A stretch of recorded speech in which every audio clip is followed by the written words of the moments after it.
விலைவாசில ரொம்ப ஏறி போச்சாமே. அதை ஏன் முருகா கேக்குறேன்? உப்பு சக்கரை விலைக்கு வந்துருச்சு, அரிசி தங்க விலைக்கு வந்துருச்சு, தங்கம் எங்கேயோ போயிடுச்சு. இந்த விலைவாசி எல்லாம் குறைக்கிறதுக்காக நாங்களும் ஒரு பெரிய போராட்டமே நடத்தி பார்த்துட்டோம். ஒண்ணும் முடியல. நீ மனசு வச்சாதான் முருகா விலைவாசி குறையும். அப்பனா நீ தினைக்கும் இதெல்லாம் கடன் வாங்கிதான் கொண்டு வந்து எனக்கு தெரியா? அத பத்தி எல்லாம் உனக்கு நீ பேசாம சாப்பிடு. இந்த பிரமாதம். முருகா ஒரு சின்ன வேண்டுகோள் முருகா. ஆரம்பிச்சிட்டியா?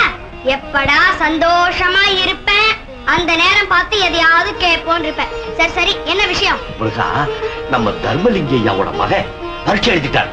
இந்த வருஷம் எப்படியாவது அவரை பாஸ் பண்ண வச்சிடு. நீ பாஸ் பண்ண வச்சிட்டீன்னா உனக்கு தங்கத்தால வேலை செய்து வைக்கிறேன்னு தர்மலிங்கையா சொல்லிட்டாரு. லஞ்சமா?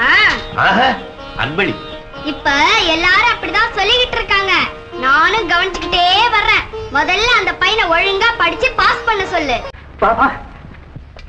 முருகா, நம்ம பள்ளிக்கூட வாத்தியார் இருக்காரே, பாவம் வயசுக்கு வந்த பொண்ணை கல்யாணம் பண்ணி கொடுக்க முடியாம வீட்டுல வச்சுக்கிட்டு ரொம்ப கஷ்டப்படுறா. அந்த பொண்ணுக்கு நீதான் எப்படியாவது ஒரு கல்யாணத்தை பண்ணி வைக்கணும். என்னென்ன கல்யாண தரகர் நினைச்சியா? முருகா முருகா, நான் அப்படி சொல்லலப்பா.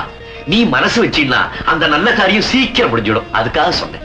அது சரி, ஊரு விவகாரத்தை பத்தி எல்லாம் என்கிட்ட சொல்றியே, உன் வீட்டு விவகாரம் என்ன?